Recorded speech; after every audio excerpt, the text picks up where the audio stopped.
This is Ben Television News Roundup, a compilation of major stories in the week ending. I am Tunde Alabi. Thank you for being part of the program today. The leader of the British opposition party, Jeremy Corbyn, has told the Prime Minister that Commonwealth citizens have the right to be in the United Kingdom. He made these known Wednesday at the Prime Minister's question time. The Prime Minister, Theresa May, had been responding to questions on the recent Home Office scandal around the Windrush generation and her decision as the Home Office Secretary to create a hostile environment for illegal immigrants in the UK. Could I remind the Prime Minister it was her government that created, in quotes, a really hostile environment for immigrants, and her government that introduced the 2014 Immigration Act. Mr. Speaker, I think we need some absolute clarity on the question of the destruction of the landing cards. And if she's trying to blame officials, I remind her of what she said in 2004 when she said she was sick and tired of government ministers who simply blame other people when things go wrong. Does she stand by that advice? The right honourable gentleman asked me if the decision to destroy the landing cards, had been taken in my time as Home Secretary.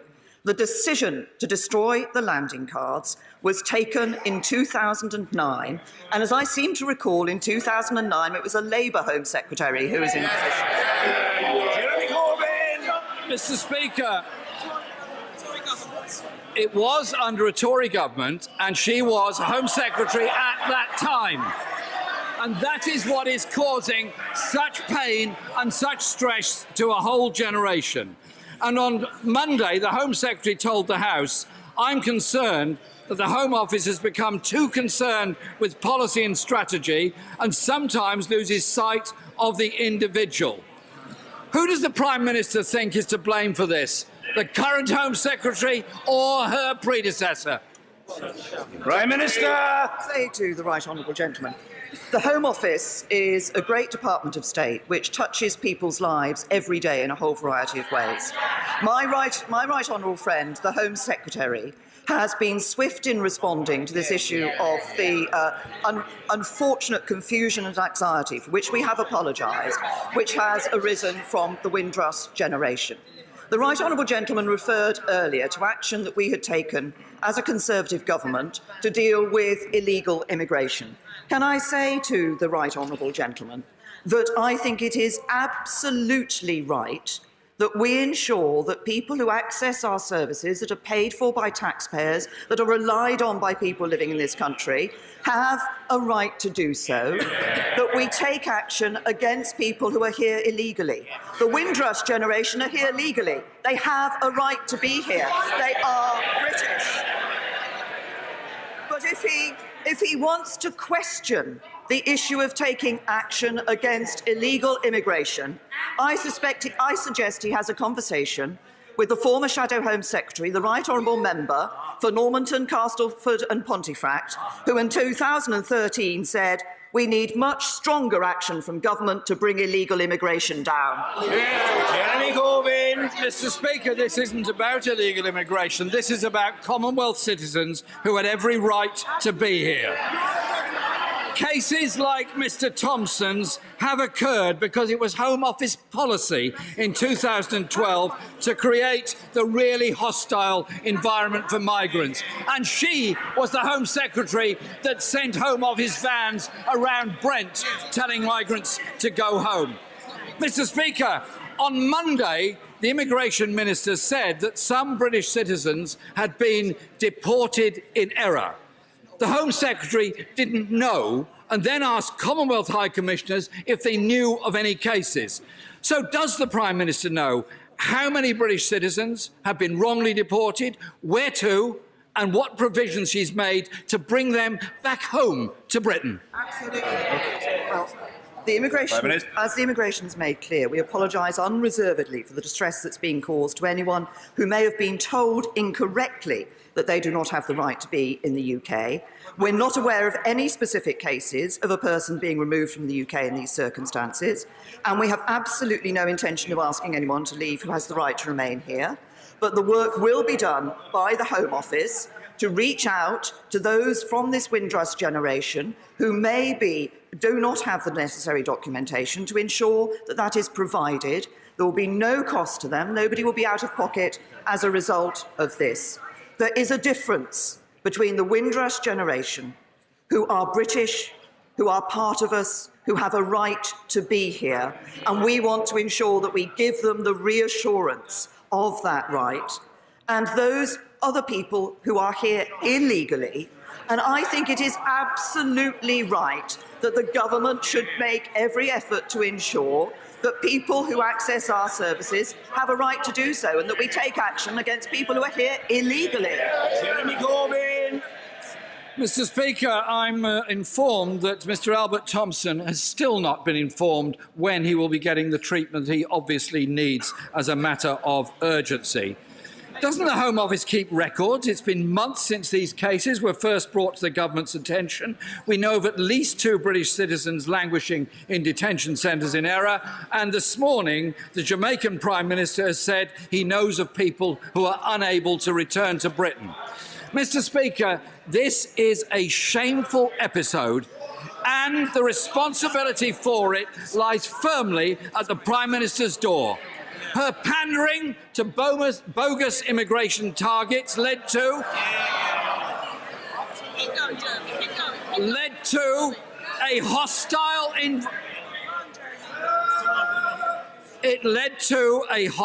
environment from people who are contributing to our country.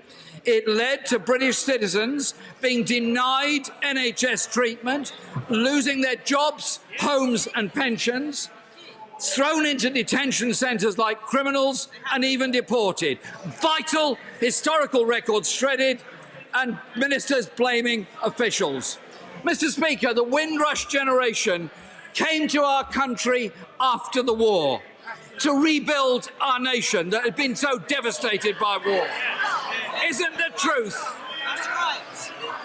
truth, Mr. Speaker, that under her the Home Office became heartless and hopeless? And doesn't she now run a government that is both callous and incompetent? Prime Minister. As I've said, the Windrush generation did come here after the war. They did help to build this country. Many of them worked in our public services. They contributed. They have a right to be here. They are British. And that is why we are working with those who have no documentation to ensure that they have that provided for them. The Prime Minister Theresa May has also praised the common purpose of the Commonwealth in dealing with common issues affecting members. The Prime Minister will, while speaking at the opening of the Commonwealth Heads of Government meeting in London, charged the leaders to focus on tackling youth unemployment, improving trade, education and health for the common good of the people. I'm extremely proud to be welcoming you all to London, the first full Heads of Government meeting here in almost 40 years. I want to begin by expressing my gratitude to Prime Minister Muscat and his team. Thank you for your incredible hard work. You represent a Commonwealth truth that the size of a country does not limit its ambition and impact. I hope that over the coming days and months, we can build on the work you have begun as we forge a future for our common good. Over many decades, this organisation has brought together nations young and old, large and small, to celebrate our common bonds and to work to our mutual benefit. There have been difficulties, successes, controversies, but I believe wholeheartedly in the good that the Commonwealth can do. And this week, as young people from our many nations gather and contribute their views, our responsibility as leaders is to ensure their voices are heard and to build a Commonwealth that we can be proud to hand on to the next generation. For in the Commonwealth, we have an incredible opportunity. An opportunity to show just what can be achieved through coordinated action and cooperation, to seize the possibilities open to us as member countries, and together to take on some of the 21st century's biggest questions. How we support our most vulnerable member states as we tackle climate change and improve the health of our oceans, creating a more sustainable Commonwealth. How we develop through trade, pushing back against protectionism for a more prosperous Commonwealth. How we respond to threats to the rules-based international order and from cyber attacks, creating a more secure Commonwealth. And how, in all of this, we advance those common values which our organisation has always stood for: democracy, human rights, tolerance, and the rule of law, so that we establish a fairer Commonwealth. These are problems nations cannot solve alone, but by working together, we can make a real difference. Over the past 3 days, we have seen the power of the Commonwealth in action at the forums for business leaders, young people, women, and civil society. These discussions have demonstrated the vibrancy and creativity of our organisation, focusing on issues such as improving trade, youth unemployment, education, and health, all of which have the potential to transform people's lives. And I'm looking forward to taking these issues further with the heads of government over the next 2 days. Finally, on behalf of all of you assembled here in Buckingham Palace, I want to offer my heartfelt thanks to Your Majesty, Head of the Commonwealth. This week, you have opened your homes to us here in London and in Windsor. Over many years, you have been the Commonwealth's most steadfast and fervent champion. You have been true to the deepest values of the Commonwealth, that the voice of the smallest member country is worth precisely as much as that of the largest, that the wealthiest and the most vulnerable stand shoulder to shoulder. You have seen us through some of our most serious challenges, and we commit to sustaining this Commonwealth which you have so carefully nurtured. For your service, for your dedication, for your constancy, we thank you. Now to Nigeria. The Nigeria Police has found and returned on Thursday Nigeria Senate's maize, which was stolen from the upper legislative chamber by suspected hoodlums. The maize was forcefully removed by 5 men said to have been sponsored by a suspended Nigerian senator, Ovie Omo Agege, on Wednesday during a plenary session of the Senate in Abuja, Nigeria. The men who rushed into the upper legislative chamber carted away the Senate symbol of authority without any form of resistance from the large convoy of security personnel that are normally situated within and outside the Nigeria's National Assembly building. The ease of the execution of the theft of the maize has raised fears of the involvement and complicity of members of Nigeria's security forces, especially the Nigeria Police, in the operation. Meanwhile, the man accused of masterminding the operation, Ovie Omo Agege, was released Wednesday night following his arrest.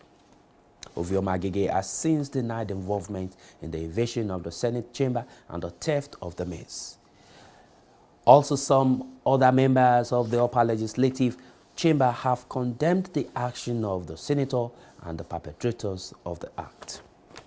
A co-equal arm of government, the legislature of the Federal Republic of Nigeria came under attack. But what we do know is that thugs came into not just into the National Assembly for you to get into the precinct of the National Assembly, but they came into the belly of the Senate, into the hallowed chamber, while members were sitting, when senators were sitting, and picked up the mace and took off with the mace, with a waiting vehicle in front of the White House. How this can be possible in any democracy anywhere in the world beats my imagination. We have had the privilege and the opportunity to visit other parliaments. I dare say that it is easier for a camel to enter the eye of a needle than for anybody to walk into the precinct of the National Assembly anywhere in the world, let alone into the belly of the chambers. It is very unfortunate, Mr. Speaker, honorable colleagues, that on this day we have visiting parliamentarians from Ghana to witness this sorry occasion. And let me deviate a little bit, Mr. Speaker, honorable colleagues, and apologize to our members, our colleagues from Ghana, that this is an anomaly. I'm not sure we have witnessed this before. So I will not want them to leave with a bad taste in their mouth.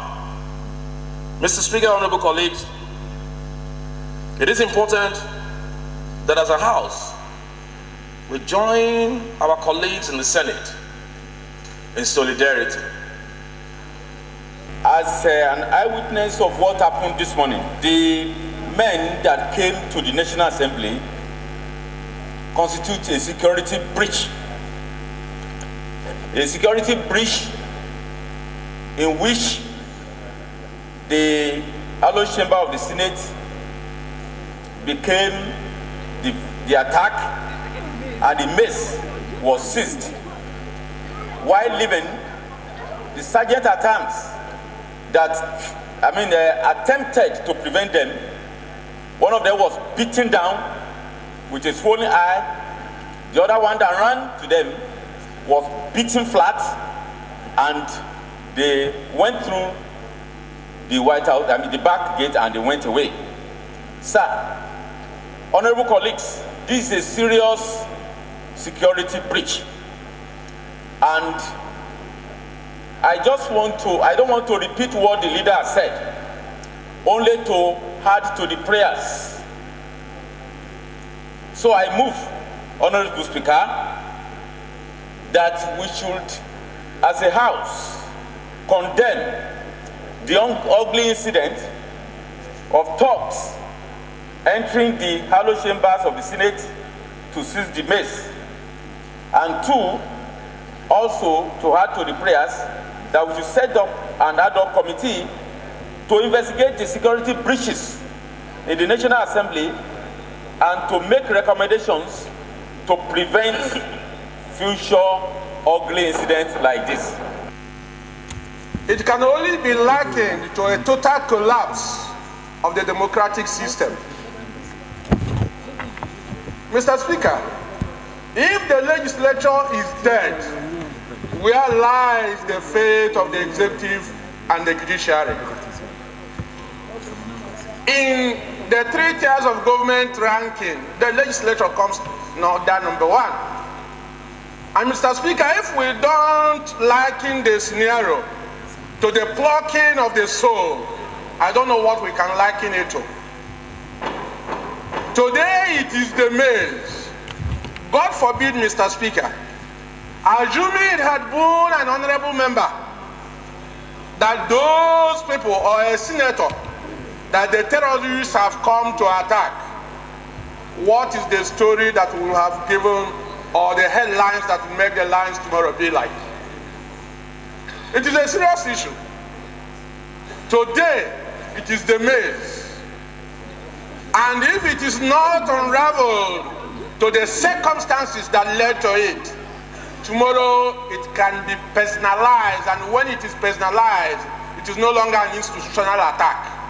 What becomes the freedom of heart of senators or honorable members or legislators to contribute to national issues? Please, honorable colleagues, please, we know that what has happened this morning, like other members and those who are likely to contribute, will say is very, very important and germane to our democracy.